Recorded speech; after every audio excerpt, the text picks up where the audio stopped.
కేంద్ర ప్రభుత్వం ఇవాళ వార్షిక బడ్జెట్ను ప్రవేశపెట్టింది. కేంద్ర ప్రభుత్వం ప్రవేశపెట్టినటువంటి బడ్జెట్ మీద భిన్నాభిప్రాయాలు వ్యక్తమవుతూ ఉన్నాయి. ఈ బడ్జెట్ తలాతోకా లేనటువంటి బడ్జెట్ అంటూ కొంతమంది అభిప్రాయాన్ని వ్యక్తం చేస్తూ ఉంటే, మరికొంతమంది మాత్రం బడ్జెట్ బాగుంది అంటూ కేంద్ర ప్రభుత్వాన్ని వెనకేసుకొచ్చేటువంటి ప్రయత్నం అయితే చేస్తూ ఉన్నారు. ఏది ఏమైనప్పటికీ ఒక మనిషి నెలకి ₹1,00,000 సంపాదించినప్పటికీ ట్యాక్స్ కట్టాల్సిన అవసరం లేదు అంటూ కేంద్ర ప్రభుత్వం ఇప్పుడు తీసుకున్నటువంటి నిర్ణయం మీద ఇప్పుడు తీవ్రంగా చర్చనీయాంశంగా మారిన నేపథ్యంలో ఈ అంశం మీద మనం విశ్లేషణ చేసుకుందాం. ప్రస్తుతం మనతో పాటు ఉన్నారు ప్రముఖ రాజకీయ విశ్లేషకులు, ప్రముఖ సీనియర్ జర్నలిస్ట్ సివిఎస్ రావు గారు. సార్తో మాట్లాడదాం. Sir, hi sir. హలో. ఈరోజు కేంద్ర ప్రభుత్వం వార్షిక బడ్జెట్ను ప్రవేశపెట్టింది. ఈ బడ్జెట్ మీద అయితే భిన్నాభిప్రాయాలు వ్యక్తం అవుతూ ఉన్నాయి. ఈ బడ్జెట్ ఎలా ఉంది సార్? తలాతోకలేని బడ్జెట్ అనుకోవాలి. కనీసం దాని మీద కసరత్తు చేశారా, లేదంటే ఊరికే అక్కడ ఎవరో పద్మశ్రీ అవార్డు గ్రహీత శారీ ఇచ్చారని చెప్పి ఆ శారీ కట్టుకొని వచ్చి నేను గురిజాడ సూక్తిని ఒకదాన్ని చదివి బడ్జెట్ని ప్రారంభిస్తున్నానని చెప్పి ఆవిడ చెప్పారు. ఇవాళ ఆ బడ్జెట్ మీద కంటే కూడా నిర్మలా సీతారామన్ గారు కట్టుకున్నటువంటి చీర మీదను ఆ గురిజాడ చెప్పిన సూక్తి మీద చర్చ జరుగుతుంది. ఏమాత్రం చిన్న లాజిక్ అవసరంలా మామూలు వాళ్ళు ఆ బడ్జెట్ని చూసినా ఏమంటారంటే, నెలకు ₹1,00,000 సంపాదించేవాడు నీకు ట్యాక్స్ ఎగ్జంప్షన్ కింద రావాలా అంటే కేంద్ర ప్రభుత్వం దృష్టిలో నెలకి ₹1,00,000 సంపాదించేవాడు పేదవాడైతే అంతే కదా, మరి 5,000 సంపాదించేవాడు 10,000 సంపాదించేవాడు ఏంటి కేంద్ర ప్రభుత్వం దృష్టిలో అంటూ కూడా కొంతమంది ప్రశ్నిస్తున్నారు. అది దేవుడి ఎరుగు. అసలు ఇదే కేంద్ర ప్రభుత్వం ఈడబ్ల్యూఎస్సీ రిజర్వేషన్ ప్రకటించింది, అగ్రవర్ణ పేదలని నిర్ణయించింది. నిర్ణయించిన దాంట్లో ఆదాయ పరిమితి ఎంత పెట్టింది? 8 లక్షలు పెట్టింది వార్షిక ఆదాయం. 8 లక్షల కన్నా దిగువ ఉన్నోళ్లే అగ్రవర్ణ పేదలు అని చెప్పింది. అంటే పేదల కింద లెక్కేసింది. మరి 8 లక్షల కన్నా పై ఉండేడు ఏం కావాలి? ఉన్నత వర్గమేగా, డబ్బున్నోడేగా, ధనికుడేగా. అవును. మరి ₹12 లక్షలకి నువ్వు ట్యాక్స్ ఎగ్జంప్షన్ ఎట్టిస్తావు?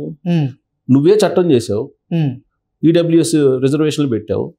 ఆదాయ పరిమితి 8 లక్షలు దాటిన వాళ్ళంతా ధనికులు, కింద వాళ్ళకి నేను ఇస్తున్నాను అగ్రవర్ణ పేదలకి అని చెప్పించావు. రిజర్వేషన్లు దేనికి? మరి అంటే వాళ్ళ దృష్టిలో ఇక్కడేమో 8 లక్షల ఆదాయ పరిమితి దాటిన వాళ్ళేమో ధనికులు, బడ్జెట్లోనేమో 12 లక్షలు దాకా అసలు ట్యాక్సే కట్టలేదు అంటున్నాడు.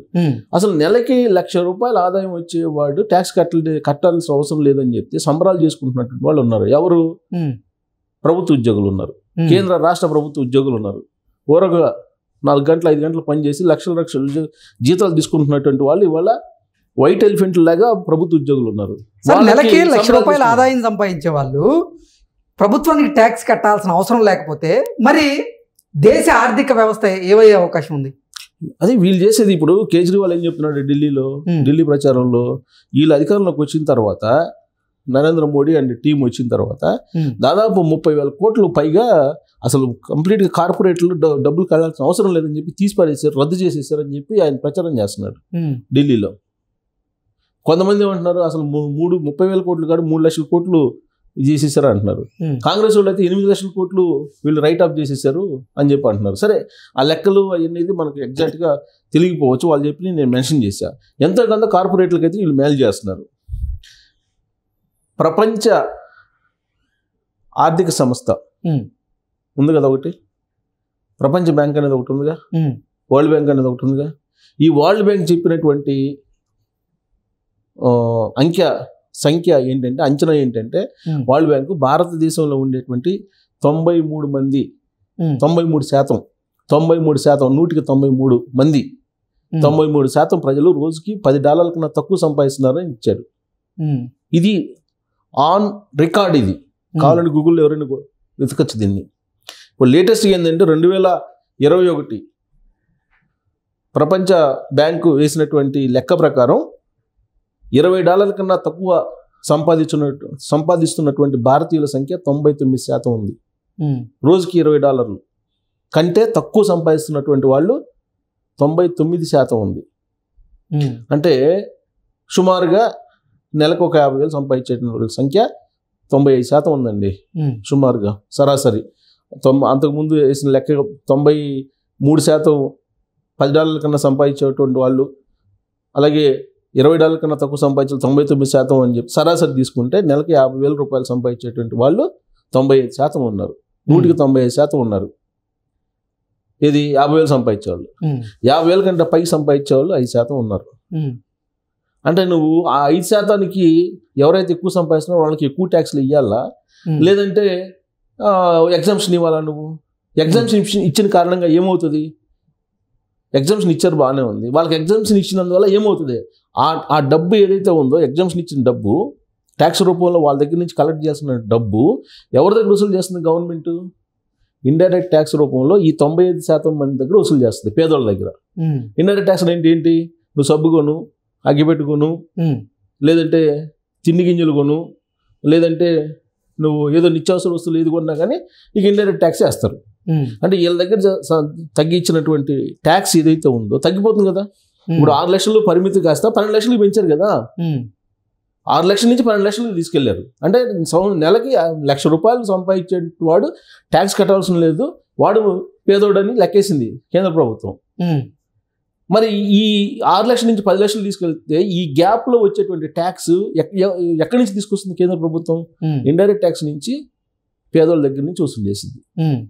జిఎస్టీ రూపంలో రకరకాలుగా ఇండైరెక్ట్ ట్యాక్స్. ఇప్పుడు డైరెక్ట్ ట్యాక్స్, ఇండైరెక్ట్ ట్యాక్స్ 2 రకాలు ఉంటాయండి ట్యాక్స్ వసూలు చేయడంలో. డైరెక్ట్ ట్యాక్స్ ఇది వచ్చే amount direct tax. Direct tax లో నువ్వు ఎందుకు వదులుకున్నట్టు? అది ఎవరైనా భారం అవుతుంది. దేని గురించి వదులుకున్నట్టు? కేవలం నాకు తెలిసినంత వరకు ఢిల్లీ ఎలక్షన్స్ జరుగుతున్నాయి, అసెంబ్లీ ఎలక్షన్, వాళ్ళకి ప్రతిష్టాత్మక ఇప్పుడు ఢిల్లీ ఎలక్షన్స్. అక్కడ ఎంప్లాయీస్ ఎక్కువ ఉంటారు, ₹1,00,000 సంపాదించే వాళ్ళు ఎక్కువ, వ్యాపారస్తులు ఎక్కువ ఉంటారు. దాని గురించి ఏమన్నా ఇచ్చారేమో అనిపిస్తుంది నాకు. ఇక్కడ ఒక క్లారిఫికేషన్ కూడా, ₹12 లక్షల వార్షిక ఆదాయం ఉన్నటువంటి వాళ్ళు ట్యాక్స్ కట్టవలసిన లేదని చెప్పారు. ఆ తర్వాత వాళ్ళు ఇచ్చింది బడ్జెట్లో 0 నుంచి 4 లక్షలు 0 ట్యాక్స్, 4 నుంచి 8 లక్షలు 5%, 8 నుంచి 12 లక్షల రూపాయలు 10% ట్యాక్స్, 12 నుంచి 16 లక్షలు 15% ట్యాక్స్, 16 నుంచి 20 లక్షలు ట్యాక్స్ ఆదాయం ఉంటే 20% ట్యాక్స్, 20 నుంచి 24 లక్షల నుండి 25% ట్యాక్స్, 24 నుంచి 30 ఉంటే 30%, 24 లక్షల పైన ఎవరున్నా 30% ట్యాక్స్ కట్టాలి. ఇది అనుకోవచ్చు. ఈ లెక్క ఎట్టంటే 12 లక్షలు దాటి నీకు ఆదాయం ఉంటే, సపోజ్ నీకు 12,75,000 ఉన్నా కానీ ట్యాక్స్ కట్టవసరం. ఈ 13 లక్షలకి ఎప్పుడైతే చేరిద్దో 13 లక్షల నుంచి నీకు క్యాలిక్యులేట్ అవుతుంది. 12,75,000 నుంచి క్యాలిక్యులేట్ అవుతుంది. ఎంత అమౌంట్ ఉంది?